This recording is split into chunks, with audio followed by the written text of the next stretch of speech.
Pero ¿es eso lo único, pero ¿es eso lo único que somos los médicos? ¿Un senador con potencial de destruir? Claramente no, somos más que eso. Somos profesores. Es nuestro deber enseñar este arte a quien lo quiera aprender.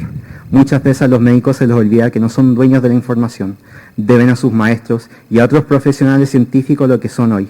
Y por lo tanto debemos entregarle la misma cortesía al pupilo. Ser exigentes no significa que hay que usar el miedo como una herramienta formativa. No se olviden de los sentimientos que tenían cuando entraron a medicina, la pasión que había por ella y la desmotivación que muchos experimentamos al enfrentarnos a caras poco amigables. Tener un buen docente a tu lado para empoderarte puede hacer toda la diferencia entre el goce de este arte y el desencanto con la disciplina. Hay que saber involucrar e inspirar constantemente a nuestros pupilos para que cada día sean mejores de lo que nosotros fuimos en su momento. Como Benjamin Franklin dijo una vez, dime y olvido, enséñame y tal vez recuerde, involúcrame y aprendo. Somos modelos. Junto a formar a la próxima generación de médicos, nuestras acciones exhiben un modelo de comportamiento que influye a nuestros estudiantes. Por eso, debemos asegurarnos de no perpetuar malas prácticas. En su libro titulado ¿Qué sienten los doctores y cómo las emociones afectan a la práctica de la medicina?, la doctora Danielle Offey escribió lo siguiente: los estudiantes de medicina dedican mucha atención, aunque sea inconscientemente, a discernir lo que necesitan absorber para parecer o sonar como un médico de verdad. Observan no solo cómo su profesor palpa un espleño, sino también si su bata blanca está abotonada o desabrochada, si la ropa debajo es formal o de turno. Recogen mensajes sutiles de los detalles más mundanos, como si el estetoscopio se coloca alrededor del cuello o si está guardado en el bolsillo con los bordes de este asomándose. El estudiante incorpora la forma de interacción de sus maestros con enfermeras, administradores, pacientes y familiares. Bueno, ese fue el discurso del doctor Pavan Dadlani Matahani, que hoy día lo tenemos acá. Hoy día, en el Día Internacional de la Prevención al Suicidio. Hoy día queremos hablar de este tema, que él lo manifestó el día de la entrega de su diploma después de ejercer como médico, y la verdad que hoy día estamos hablando porque hace unos días atrás un nuevo estudiante de medicina, y digo nuevo porque ya van 3 en el último año, se suicidó. Hola, muy buenos días, Pavan, ¿cómo estás? Bienvenido. Pavan, ¿qué significa el nombre? Pavan en la mitología hindú, el dios del viento. ¿Tú eres hindú? Tengo ascendencia india, mis 4 abuelos son de India, y después mis padres nacieron fuera de India. Pero ¿dónde nacieron? Mi madre es estadounidense y mi padre español, y yo nací acá en Chile, en Santiago. Toda una mezcla. Sí, una gran mezcla. ¿Ciudadano americano? Sí. ¿Y ciudadano hindú? No, pero yo me considero indio, porque digamos mi cultura, mi mamá siempre me crió con eso, con la religión hindú y con las culturas y tradiciones de India. Entonces para mí tengo una mezcla cultural. Un lado chileno, vivió toda mi vida acá, estudié acá, y también la parte hindú y norteamericana por el lado de mi madre, en el fondo, que me han moldeado mucho. Pero es rica la cultura india. Sí, yo estoy muy orgulloso de ella. Sí. De hecho, me encanta representar, cada vez que pueda, representar mi cultura y mis orígenes, en el fondo. ¿Y por qué no viniste con tu bata y todo eso? No, hacía frío. Hoy día hace mucho frío. Mucho frío acá. ¿Te ha gustado el sur? ¿Primera vez en el sur? No es primera vez, pero es primera vez que vengo a Río Bueno. A Río Bueno. Y también aproveché el fin de semana de ir al lago Ranco. Ya. Y precioso. ¿Te gustó? ¿Cómo va a volver? Sí. ¿Sí? Sí. Bueno, tú eres médico general egresado de la Universidad San Sebastián, pero además eres estudiante de magíster en fisiología y farmacología médica en la unidad de Florida, ¿no? La Universidad de Florida. Sí. Eso lo estás haciendo ahora. Sí, estoy terminando ya. Han sido 2 años bien duros. Uno piensa que como médico ya se van a hacer fáciles las cosas, y entrar al magíster y me demostró que es muy desafiante. Sí. Es otro tipo de vida académica lo que uno experimenta en medicina, que tiende a ser más teórico-clínico. Acá es mucha ciencia aplicada a la medicina, pero estamos hablando ya a niveles moleculares. que tengo que aprender cosas. ¿Medicina molecular? ¿Por ahí va la cosa? Sí. ¿Sí? Sí, va por ahí el tema. Eso es magíster lo que me hizo que, digamos, en el futuro poder dedicarme a la medicina molecular. Dios quiera. Y ahí tienes que irte a otro lado a estudiar, ¿no?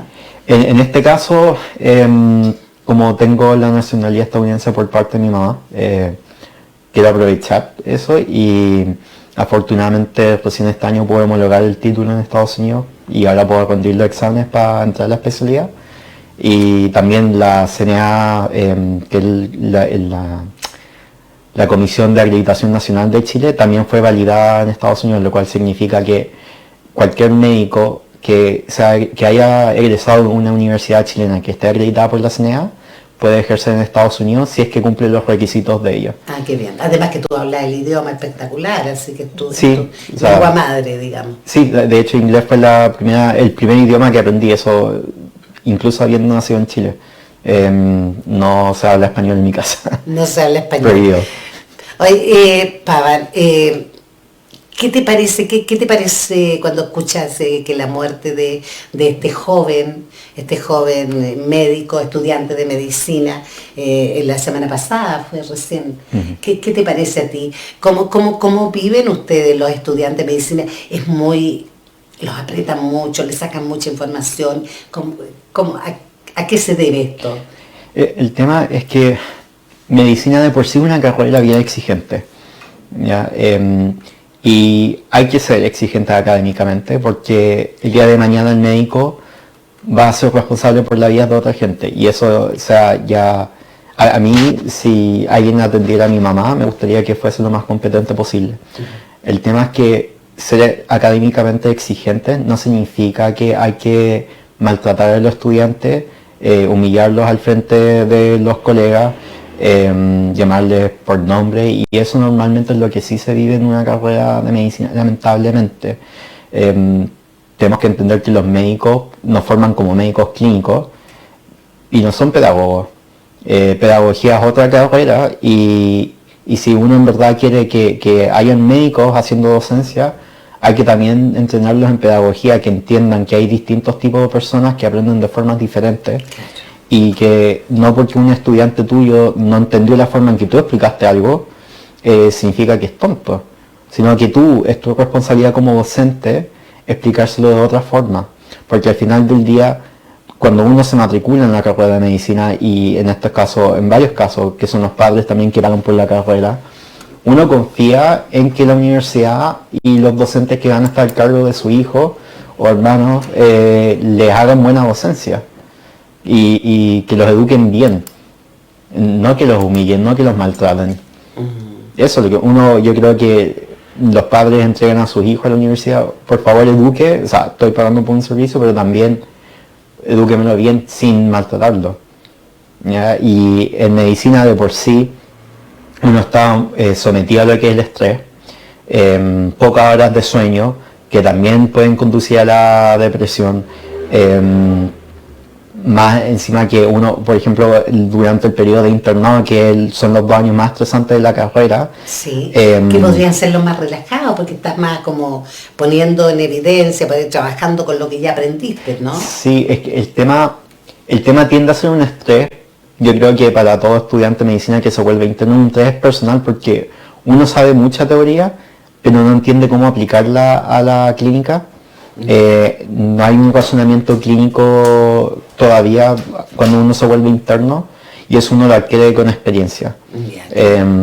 Porque eso, al final del día hay mucha información, pero hay que saber cómo aplicarla y en qué contexto y cuándo usarla. Y también saber que hay cosas que si uno no tiene acceso a un tratamiento para un paciente, tiene que buscar otras alternativas y saber cómo usar esas alternativas. Entonces ahí entra la práctica clínica. Entonces sí, uno entra emocionado porque por fin voy a ver pacientes, voy a ser responsable, pero si hay un estrés detrás que uno dice tengo que hacerlo bien porque es la vida de otra persona. Claro.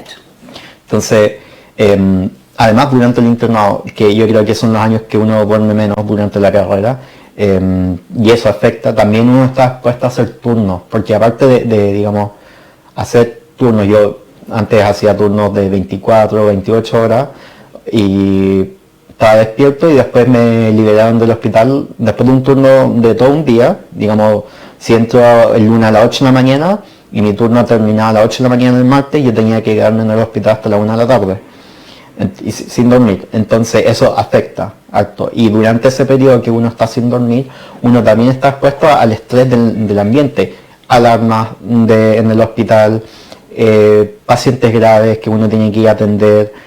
También está sometido a mucho estrés emocional porque uno aprende a lidiar son gente.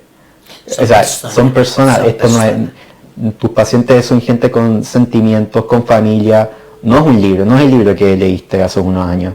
Entonces te estás exponiendo a todo eso y estás aprendiendo a lidiar con eso. Y todo eso termina, digamos, juntándose y sí, eso puede ir a la depresión. De hecho, se sabe que durante periodos de estrés crónico, los niveles de cortisol y corticoides en la sangre aumentan y eso atrofia las neuronas que están involucradas en el proceso cognitivo y en el proceso de motivación. Entonces, incluso un poco más para allá el tema, para allá que un estudiante de medicina que está sometido a eso, no es infrecuente que se encuentre con episodios depresivos. Entonces, también hay que cuidar la salud de los estudiantes de medicina, y no solo de los estudiantes de medicina, sino de los estudiantes de la salud en general. Porque esto, por lo que tengo entendido, el colega de la semana pasada no es el único. Van tres casos, una mujer también. Que era de terapia ocupacional, si no me equivoco. Sí, terapia ocupacional. Es preocupante. Bueno, es preocupante de cualquier persona que cometa un suicidio, porque la verdad son seres humanos que están insertos en una sociedad donde la sociedad no les presta ayuda, no los escuchó. Ahora, hay políticas públicas que están claras en el tema del suicidio que fallan también a la hora de que alguien se mate. Y este mes, septiembre, se dice que la primavera es como que llama mucho al suicidio. ¿Has escuchado eso? No, es que hay un tema que se llama depresión por temporada. Un tema un poco más complejo que yo no me manejo lo suficientemente bien para una opinión, pero sí están los casos, ya que a cambiar temporada sí, digamos, disminuye el ánimo en estas personas, y eso también hay que tener cuidado. Pero en el caso de los profesionales de salud, digamos, todo el estrés a lo cual ya están sometidos, y además tienen poco tiempo para hacer actividades que les gustan, eso son factores de riesgo grandes. ¿Te tocó trabajar en la pandemia? Como en la segunda mitad. Estaba terminando mi internado de medicina interna cuando vino la pandemia y nos enviaron a la casa. Tuve compañeros valientes que fueron y trabajaron, como TENS trabajaron o apoyaron lo más que pudieron. En mi caso yo estaba viviendo con mis dos padres que son adultos mayores, entonces no tomamos decisión. Yo pedí si es que les molestaba y me dijeron que no. Yeah. Y también lo entiendo porque tengo un papá que, digamos, es enfermo crónico y si llegaba a transmitirle COVID en ese minuto podría haber sido mortal. De hecho, igual los terminé contagiando, pero eso fue el 2022 cuando ya estamos vacunados y todo. Ya estábamos saliendo. Igual fue el doctor que lo trajo a la casa, fue el culpable. El responsable. Bueno, tú te vas a ir a estudiar medicina molecular. ¿Cómo se ve el tema del cáncer? Que lejos, bueno, tú debes ser más que yo, pero lejos es uno de los motivos más importantes por los cuales mueren personas en el mundo, ¿no? Sí, es una de las causas prevalentes de mortalidad en el mundo, compite con las enfermedades cardiovasculares. Lo bueno con este tema, si uno ve las estadísticas de Chile, que en el año 2020 que hubieron por lo menos 54.000 casos de cáncer diagnosticados nuevos, es harto, ¿eh? Y murieron por lo menos 28.000 personas a producto del cáncer, eso demuestra que es en verdad un tema por el cual preocuparse, por el cual las políticas públicas de Chile o la gente que está en el MinSal en verdad se está preocupando de poder hacer estrategias para ver cómo ya, digamos, prevenir el cáncer. Eso, uno puede prevenir el cáncer, digamos, ciertos tipos de cáncer a través de vacunas. Por ejemplo, la vacuna contra la hepatitis D, el virus hepatitis D, un virus que produce enfermedad hepática, y el simple hecho de infectarse con el virus hepatitis D te aumenta el riesgo de a futuro hacer un carcinoma hepatocelular, que es un tipo de cáncer. Entonces, vacunarse contra la hepatitis D para, si en caso de que yo esté expuesto a la hepatitis D, mi cuerpo pueda combatirlo, me previene ese tipo de cáncer. Lo mismo con el cáncer por el virus papiloma humano, que produce normalmente, la gente dice que solo produce cáncer cervicouterino, y en verdad el virus papiloma humano puede producir cualquier tipo de carcinoma de células escamosas, que son células que se pueden encontrar en el cervix de la mujer, en la vulva, en el pene del hombre, en la garganta. Entonces, no es solo el cáncer cervicouterino el cual se previene. Tiene más probabilidad. Entonces, a través de estas 2 vacunas que te está garantizando el país, tú puedes prevenir esos tipos de cáncer. También están garantizando que la gente tenga acceso a lo que es el tamizaje, que significa que yo a una cierta población que yo sé que tiene riesgo de padecer de ciertos tipos de cáncer, voy a hacer pruebas para ver si tengo hallazgos anómalos que me hagan pensar en un posible cáncer, que me digan hay que estudiar a esta persona más a profundo. Y son tan importantes las pruebas de tamizaje que, si no me equivoco, creo que el año pasado las mujeres que quieren hacerse mamografía y que cumplan con los requisitos que están expuestos en la ley, no tienen que ni siquiera pedir receta médica para hacerse la mamografía. Sí, mira, claro. Es que antes no te podías hacer una mamografía porque se te ocurría, sino que ahora puedes pedirle al doctor sin una receta. ¿Cómo es la salud en Chile? Tú has vivido en otros lados también. ¿Y cómo es la salud en Chile? Comparado, por ejemplo, con Estados Unidos. Yo encuentro que Chile está bien avanzado en salud, en el sistema de salud. Si uno compara con Estados Unidos en el sentido de que las terapias nuevas, todos los estudios clínicos se hacen allá, y que la educación digamos, en medicina avanzada, digamos lo que es medicina molecular o patología molecular, que es lo que me interesa a mí, todo eso que si hace Estados Unidos tiene un costo muy elevado para la gente que vive allá. Entonces la gente, por ejemplo, que tiene cáncer en Estados Unidos, normalmente termina endeudándose para tratarse. Y digamos, medicamentos que son de alto costo allá terminan endeudándose. Pero ya no existe la salud como acá en Chile, que te cubre todo, La salud en Chile, yo sé que no es perfecta, pero es un lujo. Lo que tiene acá la gente es un lujo. Y hay posibilidades para que los médicos como tú, por ejemplo, se capaciten, investiguen frente al problema del cáncer, por ejemplo. Sí, ¿Tienen la posibilidad? De hecho, la ley del cáncer, que trata de materializar el plan de acción del cáncer, dentro de los puntos que tratan es promover la investigación del cáncer en Chile, que es súper importante. Eso porque cada país tiene distintos tipos de cánceres que son más prevalentes que otros. Y nuestros médicos, científicos, entre comillas, sí, tienen hartas capacidades para... O sea, ¿hay médicos que se dedican a la investigación de estos temas? Sí. El médico puede ser alguien que sea clínico o científico, y hay otros que hacen... son científicos clínicos, que es lo que a mí me interesa, ser clínico del paciente y también ser científico e investigar. Y esos, digamos, las personas que en verdad son responsables de los avances en medicina, no son los médicos en general, tienden a ser los biólogos moleculares, los bioquímicos, los microbiólogos, los inmunólogos, los químicos farmacéuticos, que están metidos en el laboratorio investigando y se preocupan de esto. Ahora, toda esa información cruda que sale de todos estos estudios, hay médicos que se encargan de ver cómo esta información cruda que salió, cómo es aplicable al cuidado de pacientes. Y hay médicos que son médicos clínicos científicos que también se encargan de eso, de investigar y también llevar esa información a la clínica. ¿Cómo lo aplico a la persona? ¿Cómo lo aplico al enfermo?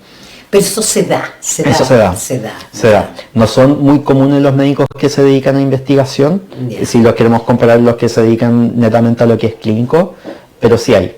y afortunadamente están los biólogos moleculares y biólogos y bioquímicos que, digamos, gracias a ellos también está súper avanzada la medicina, gracias a ellos. Ellos se dedican a hacer este tipo de cosas. Es que se necesita, pues, sí. Se necesita ir avanzando, avanzando en los dos procesos.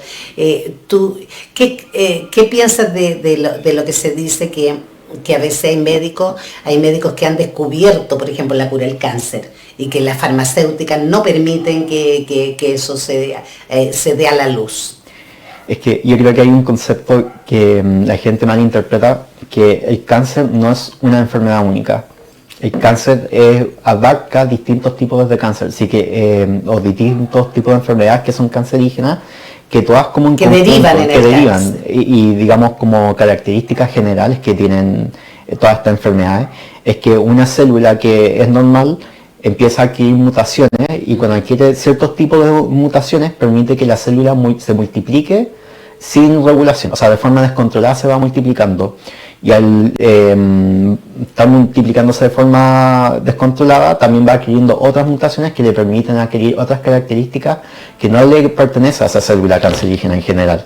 Entonces eso también le provee lo que es la capacidad de migrar a otros tejidos, a las células cancerígenas, y es lo que se llama metástasis, en donde una célula que nació en un tipo de tejido es capaz de viajar a otro tejido, a otro órgano. Yeah. Y por eso se vuelve tan complicado el tema del cáncer. Uno puede pensar que las células del cáncer o las células cancerígenas son bien antisociales. Les gusta hacer un gran desorden dentro de lo que es la armonía del cuerpo humano. Y se pueden manifestar ya sea por masa, que empiecen a comprimir tejidos que son vecinos y eso también genera síntomas, o que empiezan a producir sus propias hormonas que aumentan la función de ciertos órganos y eso también lleva a otros síndromes. Qué bien.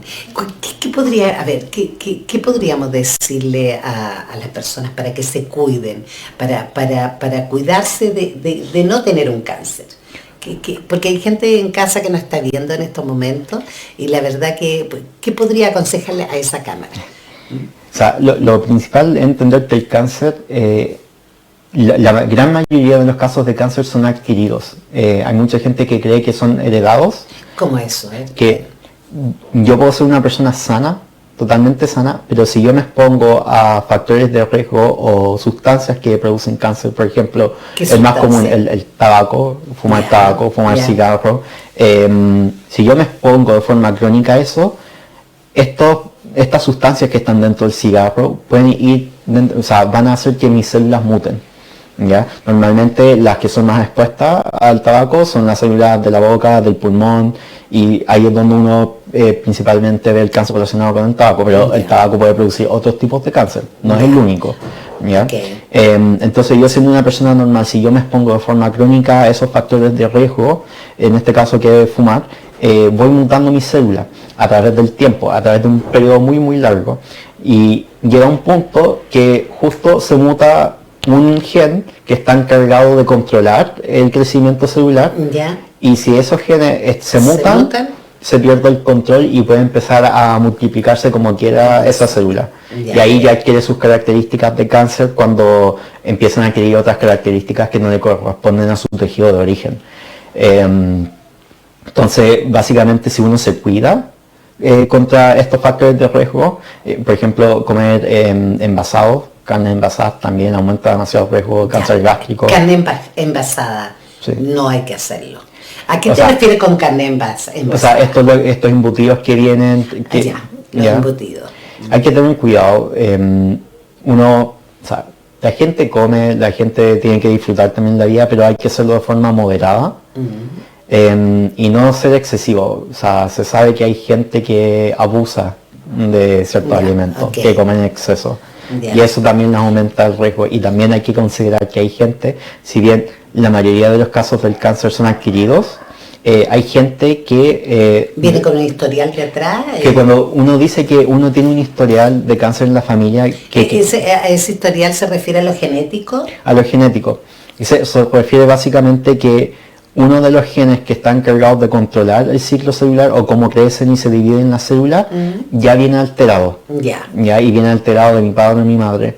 Entonces, Lo único que falta es que la otra copia que ha adquirido uno de mis padres, que es la copia sana, si es que esa se llega a mutar, que va a la escoba. Entonces, por eso se dice que estas personas tienen un alto riesgo, pero no significa que van a tener cáncer. Pongámoslo en el papel. Mi mamá tiene cáncer, mi papá también. Hay gran probabilidad que yo adquiera eso. Pero es que depende. Depende del tipo de cáncer, los genes que están involucrados, si es que el papá, su papá pero o su madre... ¿existe la posibilidad que yo tenga eso? Sí, pero va a depender, porque si su padre y su madre tuvieron cáncer, lo más probable es que sean cánceres adquiridos, que ellos no hayan heredado un gen mutante de sus padres, de sus abuelos en su caso. Eso tiene que quedar muy claro que el cáncer, la gran mayoría de los casos, es adquirido. No es que se vayan heredando genes que te aumenten el riesgo. Eso es súper importante dejar claro. Y que hay personas que sí, tienen antecedentes de, por ejemplo, las mujeres que tienen antecedentes de cáncer de mama en la familia, que la madre sufrió cáncer de mama, la abuela, y se ve después que se hace un estudio genético, se ve que esta persona, dentro de los genes que controlan la célula, el crecimiento celular de la mama, está alterado uno de esos genes, no funciona bien. El producto de ese gen no funciona bien, y como no funciona bien, lo único que está, digamos, previniendo que esa persona termine produciendo un cáncer, el gen sano, el gen que produce las proteínas sanas. Si se llega a mutar ese, estamos fritos. Entonces, pero ¿cómo cuidarse para eso? Como lo principal es no exponerse a factores de riesgo, por ejemplo, no comer exceso en carnes envasadas o embutidos, no fumar. Hay gente que dice, ok, el tabaco no fumo, o se compran cigarros con filtro o los enrolan. El tema es que el simple hecho de que uno se fume, el calor que produce el cigarro, la combustión, o digamos estos papelillos, la combustión que produce, es tanta la temperatura que también hace daño a la célula. Mira, no había pensado en eso. Entonces, si uno ve a la gente que fuma tabaco y no inhala, pero fuma tabaco, fuma habano, igual están expuestos a cáncer oral, porque están mutando las células de la boca o de la lengua. Entonces, y el índice de la gente que fuma en este país es alto. Altísimo. Pero lo bueno del Plan Nacional del Cáncer, aparte digamos, de garantizar que la gente se pueda someter a diagnósticos, tamizaje y tratamiento del cáncer, tienen programas de prevención en donde si los clínicos o digamos los profesionales de salud de atención primaria ven que el paciente tiene factores de riesgo para el cáncer, como el uso también el exceso de alcohol, tienen programas para intervenir en ese paciente y ayudarlo a dejar esos hábitos. Parar de fumar no es fácil. Yo lo dejé, lo dejé de un día para otro. Felicitaciones. Sí, me costó. Es difícil. Hay gente que por tanto que haga el intento no puede. Y ¿tú fumas? Yo La verdad. Fumo un habano cada 8 o 10 meses. Ya. Un habano, pero eso es más, darse un gusto, ¿no? Es de gusto. Y lo hago con mucho cargo de conciencia. Y cada vez que aspiro digo, Dios mío. No, ¿qué estoy haciendo? Pero uno a la vez. Y además que el habano tiene como otro cuento. Yo disfruto el sabor, pero lo ideal es que no lo hagan. Lo ideal es que no lo hagan. Un mal hábito que adquirí. No es, los hábitos son los que haces siempre. Si lo haces cada 8 meses no es hábito. Pero igual es un gustito. Un cargo de conciencia que me genera que cada vez que lo hago, y lo hago muy a lo lejos, por eso mismo, porque estoy muy consciente de lo que puede pasar si lo hago si lo hago todos los días. Entonces, eso es lo mismo que tal vez la gente que le gusta los embutidos y lo disfrutan, ok, te gusta, pero moderado, no nos hagas en exceso. Cualquier cosa en exceso va a ser mal. Cualquier cosa en exceso. Sí. ¿Cómo te ves de aquí a 10 años? Más viejito, por supuesto. Sí, yo siento que envejeció mucho en esta carrera. ¿Sí? Sí. Y que tú eres como un viejo chico, así como muy formal, muy metódico, como con tus reglas y todo eso. O sea, soy así en mi mundo. En tu mundo. Mis amigos dirían que soy un desastre. Pero, porque igual soy desordenado. Sí. Soy bien desordenado. Claro, mira, no pero, lo decía, no, es que lo que es para mí mi vida profesional, soy súper metódico y estudioso. ¿Cuánto puedes estudiar? Depende. Pero ¿Un día entero? Cuando digo que voy a estudiar, estudio por lo menos 8 a 12 horas.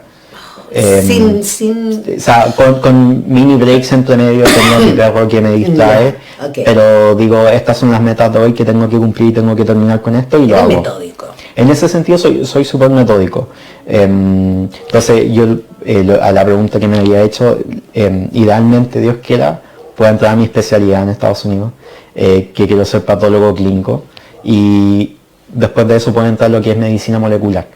Y me interesa mucho ese tema porque cuando salí de medicina salí un poco perdido porque dije, pucha, lo único que estoy haciendo acá es, si un paciente llega con una enfermedad, es darle un medicamento y ni siquiera sé si ese medicamento va a ser lo suficientemente efectivo.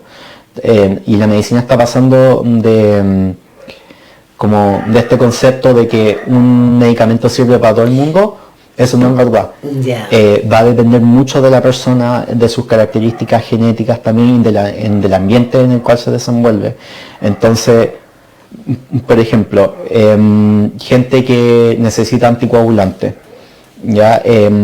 Y acá en Chile normalmente se usan warfarina o senocumarol, que es lo que se da en los hospitales de forma gratuita. El tema es que hay gente que estos medicamentos los puede metabolizar más rápido, que significa que reducen la concentración del medicamento que es efectivo y lo hacen mucho más rápido que una persona que lo metaboliza de forma normal. Entonces, por lo tanto, hay una medicina que le haría muy bien y habría otra que no le haría muy bien. Exacto.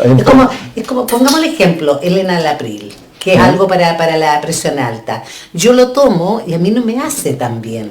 No siento que cumple el efectivo, pero sé que en el comercio hay otras pastillas que son más caras, que a lo mejor me harían mejor.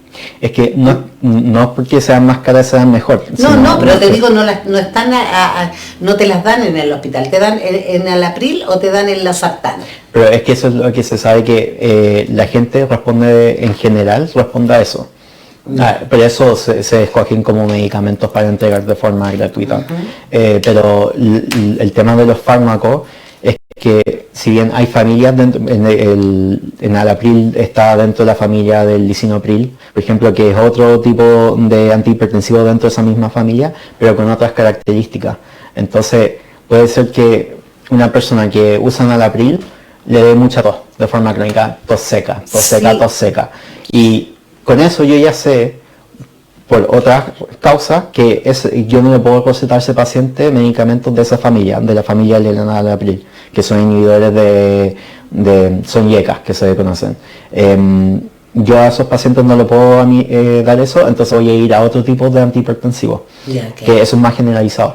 Pero también si hay antecedentes de pacientes que tienen angioedema, que pacientes que cuando se exponen a ciertas digamos, sustancias, en este caso, o usan cierto tipo de cosas, o digamos cierto alergeno, tienen el riesgo de que generen un proceso inflamatorio que es sistémico, y eso hace que las personas se hinchen, entre comillas, pero más bien que hacen un edema, que se llenan de agua en los tejidos, y eso puede cerrar las vías respiratorias porque se edematiza las cuerdas vocales y eso cierra el acceso de aire, y por eso es tan grave. Entonces hay gente con esos antecedentes normalmente, si uno, lo que viene en la medicina molecular, si uno tiene el antecedente de ese paciente y le hace estudio genético y ve que efectivamente tiene riesgo para hacer un angioedema, evitemos estos tipos de fármacos que se saben que llevan o tienen alto riesgo de generar un angioedema. Ahí me respondiste, ¿cómo te ves en 10 años más? Medicina molecular. Dios que. Porque es lo que vas a estudiar, que los remedios o los medicamentos hagan más efecto porque esta persona es de tal forma, según su genética. Eso sería genial. Este es un tema que ha sido desarrollado por biólogos moleculares en conjunto con médicos, y ha sido una posible realidad desde hace mucho tiempo, no es algo nuevo.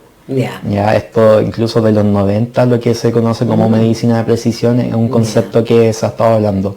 El tema es que antes era demasiado caro, excesivamente caro poder implementar eso, y en la medicina también hay que ser costo efectivo, especialmente en nuestro caso en Chile, que estamos usando dinero, un fondo público para poder tratar y ayudar a la gente. Claro. Entonces siempre hay que buscar lo que sea más costo efectivo. Cada vez los costos de estos estudios están bajando. Entonces por eso están entrando ahora con más fuerza. Y se está viendo con más posible usar estos recursos para la salud de la gente. Incluso está ahora lo que es terapia genética, que uno puede cambiar el gen de un paciente enfermo. Sí. El año pasado fue aprobado por la FDA un fármaco que es basado en una técnica que lo que hace es cortar el ADN malo o el ADN que está enfermo y reemplazarlo por una secuencia sana. En este caso que fue enfermedad celular falciformes que genera anemia, que el problema de la enfermedad celular falciforme es que tienen una alteración dentro de una proteína que hace que cambien de forma los glóbulos rojos, que son las células que llevan oxígeno en la sangre. Y al cambiar de forma, en ciertas situaciones, hace que cuando están pasando por vasos sanguíneos bien pequeños, se queden atascados. Y al quedarse atascados disminuyen la perfusión o el flujo de sangre ahí, y eso genera isquemia, y eso es el problema de la enfermedad celular falciforme. Entonces lo que hicieron fue sacar las células, digamos, madres, entre comillas, de la médula ósea de estos pacientes, modificaron las células hematopoyéticas, le modificaron el ADN en la parte que está enferma, se las reimplantaron a los pacientes y ahora estos pacientes no han tenido crisis de enfermedad celular falciforme en meses. Entonces después de eso se aprobó. Pero es un tratamiento, cuesta como $2 millones. Entonces es un tratamiento bien caro que uno ve que a futuro debería estar bajando el costo. Pero igual, no quedaría tan barato. Oye, qué interesante, ¿ah? Sí. ¿Se sintió cómodo? Sí. Podríamos haber seguido hablando. Mire, se nos pasó la hora. Se nos pasó tremendamente la hora.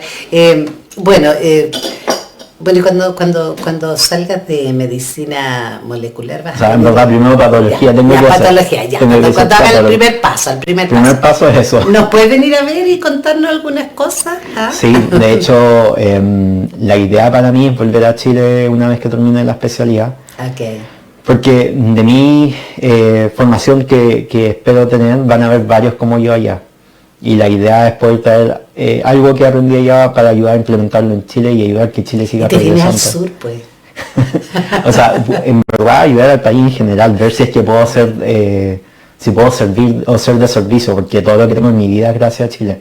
Entonces, una forma de devolverle la mano a Chile por todo lo que allá hay montones, allá hay por eso, hay muchos, pero sí o sí me quiero ir a hacer la especialidad. Y postulado un hospital, vamos a tener un hospital nuevo prontamente, así que vamos a estar. Oye, yo te quiero agradecer tu gentileza y cuando conversamos y te dije que podríamos conversar estos temas, dijiste inmediatamente que sí. Viajaste de Santiago para estar acá, la verdad que, bueno, también te diste un placer de salir y visitar otros lugares, aprovechaste tu viaje. La verdad que muy contento de estar, de que estés con nosotros hoy día. Espero que para usted haya sido también interesante ver hoy día. Queríamos, justamente no lo habíamos pensado, pero justamente hoy día el de la prevención del suicidio es un tema país, es un tema mundial, y la verdad que queremos crear conciencia de que eso sucede, no es que no suceda, sucede, y tenemos que estar pendientes de las personas que nos rodean. Muchas gracias, Pablo. Muchas gracias por la invitación. Y bueno, y usted siga con nosotros. San José de Alcudia, la voz potente del sur.